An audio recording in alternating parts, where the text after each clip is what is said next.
Assalamualaikum warahmatullahi wabarakatuh. Halo teman-teman semuanya, apa kabar hari ini? Semoga kalian tetap sehat dan tetap semangat. Nah, kali ini saya akan membahas tentang sesuatu yang boleh dibilang ini hanya pesan saja buat orang-orang yang belum pernah mengenal yang namanya pinjaman online. Jadi apa saja yang akan saya pesankan, silahkan simak video ini sampai selesai agar kalian tidak salah memahami isi dari video ini. Sebelumnya saya ucapkan terima kasih buat teman-teman semuanya yang sudah support channel ini, selalu mendukung channel ini dan selalu menantikan setiap video yang saya upload berikutnya. Saya doakan kalian sehat selalu dan selalu dimudahkan rezekinya oleh Allah Subhanahu wa taala. Amin ya Allah ya robbal alamin. Baik teman-teman, sebelumnya saya sudah pernah bahas tentang aplikasi Dana Bijak. Nah, di situ juga diselipkan pesan buat teman-teman semuanya supaya jangan pernah meminjam uang di aplikasi pinjaman online. Nah, di sini saya kembali akan membahas tentang saran buat teman-teman atau kalian semua yang belum pernah mengenal, belum pernah terjun ke dunia pinjaman online. Walaupun saya yakin kalian semua itu banyak sekali melihat iklan-iklan di media sosial manapun, di platform manapun, iklan-iklan pinjaman online, baik pinjaman online legal maupun pinjaman online ilegal, banyak bertebaran setiap detik, setiap menit. Bahkan mungkin di video saya juga, kalau misalkan muncul iklan itu banyak sekali iklan-iklan tentang pinjaman online. Nah, kenapa iklan pinjaman online begitu mudah? Begitu mudah muncul di berbagai platform, di berbagai media sosial. Itu karena mereka ini para investor atau para pemilik, owner dan sebagainya. Pinjaman online ini mungkin karena banyak modal, modalnya besar, investornya perusahaan-perusahaan besar sehingga mereka mudah memasang iklan di mana saja, bebas. Mereka kan punya uang memasang iklan di YouTube, mau di Facebook, di medsos, di segala macam. Pokoknya di Play Store, di segala macam. Namanya pinjaman online ini iklannya banyak bertebaran. Dan saya yakin buat teman-teman semuanya yang mungkin yang belum pernah menyentuh yang namanya pinjaman online juga, pasti ada rasa penasaran setelah melihat iklan. Karena iklan yang ditawarkan oleh pinjaman online itu berisi iklan-iklan yang menggiurkan, yang menawarkan iklan yang bikin orang menarik untuk penasaran untuk melihat bagaimana sebenarnya. Karena di iklan itu kadang misalkan pinjam nominal 1 juta dikembalikan 1.050.000, itu kecil sekali bunganya. Pokoknya tawaran iklan yang ditawarkan oleh pinjaman online ini sangat menggiurkan. Bisa membuat orang penasaran. Tapi pada kenyataannya, kalau misalkan kalian langsung mencoba atau terjun ke dunia pinjaman online, hal-hal yang kalian lihat di iklan itu sebenarnya berbalik 180 derajat dari iklan tersebut. Karena kebanyakan yang namanya pinjaman online itu menerapkan bunga pinjaman yang cukup besar. Walaupun memang ada aturan dari otoritas jasa keuangan, bunganya 0,4% per hari. Tetapi pada prakteknya diakal-akalin. Kalau misalkan biasanya ngasih tenor 30 hari dengan bunga 0,4% per hari, sehingga itu lebih ringan. Tapi mereka mengakalin dengan tenor 60 hari atau 90 hari. Tetapi caranya waktu pembayaran atau tenor pembayarannya itu, untuk pembayaran pertamanya itu di hari ke-15 sudah dikembalikan. Sudah harus dikembalikan pokok dan bunganya. Nah, sehingga dalam waktu 15 hari saja pinjaman online ini sudah mendapatkan keuntungan. Sementara sisanya dibayarkan di hari ke-30 atau hari ke-60 atau hari ke-90. Itu hanya akal-akalan saja.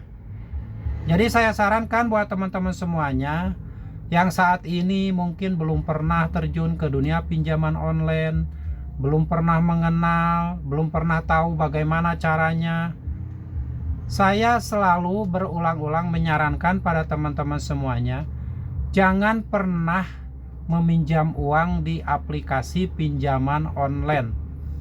Karena nanti secara perlahan Apabila kalian tidak paham betul, tidak membaca perjanjian-perjanjian yang ada di awal sewaktu kalian menginstal atau meregistrasi di pinjaman online tersebut, khawatirnya nanti kalian akan terjebak dalam lilitan hutang yang semakin besar. Karena bunga-bunga yang diterapkan itu kadang ada yang memang di luar aturan. Seperti yang sudah saya bilang tadi, aturan memang betul 0,4% per hari, tapi diakal-akalin dengan cara tenor yang lebih pendek, dan mereka dalam waktu 15 hari saja sudah mendapatkan pokok dan bunganya. Sehingga keuntungan mereka dalam waktu 15 hari saja sudah didapat.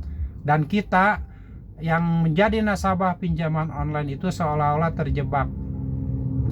Jadi sekali lagi berhati-hati. Apabila kalian melihat iklan pinjaman online dimanapun, sebaiknya jangan pernah dicoba diinstal, jangan pernah dicoba dilihat. Apalagi itu pinjaman online ilegal.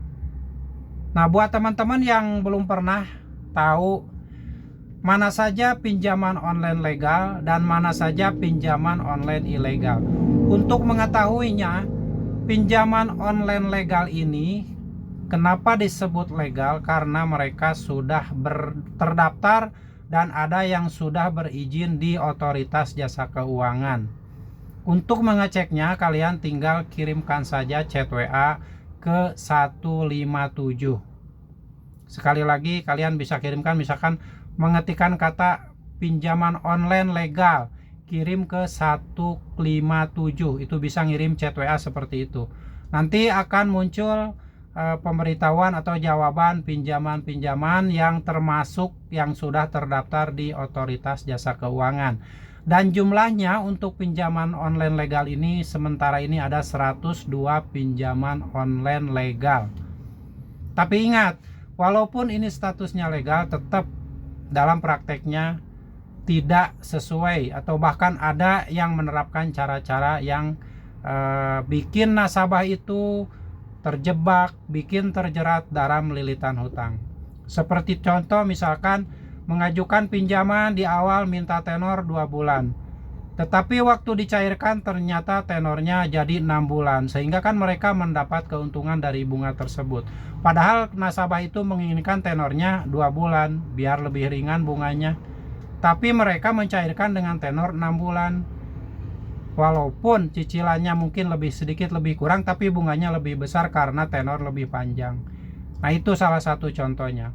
Setelah itu, kalau misalkan kalian sudah terlanjur terjun menjadi nasabah dan waktu sudah jatuh tempo tidak punya uang, itu kalian akan dihadapkan dengan teror yang berbentuk chat WA, ada teror telepon dengan kata-kata yang di luar peri kemanusiaan.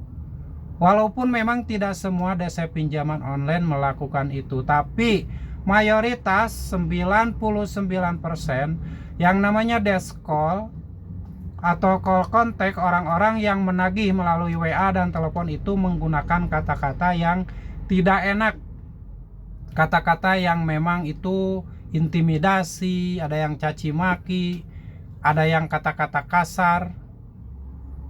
Jadi sekali lagi saya sarankan buat teman-teman semuanya yang belum pernah mengajukan pinjaman online, belum pernah mengenal pinjaman online, sebaiknya kalian jangan pernah menyentuh yang namanya pinjaman online, karena nanti kalian akan terjerumus dalam lingkaran hutang pinjaman online yang semakin lama semakin membesar. Sudah banyak contoh, baik itu yang orang-orang yang masih muda, yang ibu rumah tangga, yang bapak-bapak yang sudah nganggur dan sebagainya, itu banyak yang terlilit pinjaman online. Ada yang habis sampai jual rumah. Yang kemarin juga ada anak kecil, anak SD yang curhat bahwa ibunya terjerat pinjaman online sampai mau jual rumah itu. Nah, hal itu jangan sampai terjadi.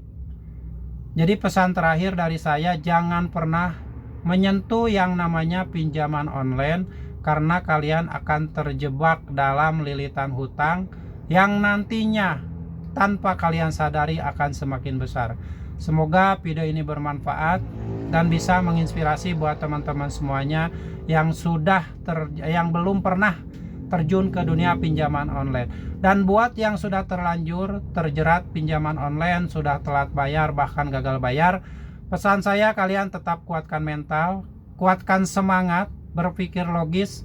Jangan sampai kalian terintimidasi oleh chat WA ataupun telepon yang dilakukan oleh DC pinjaman online.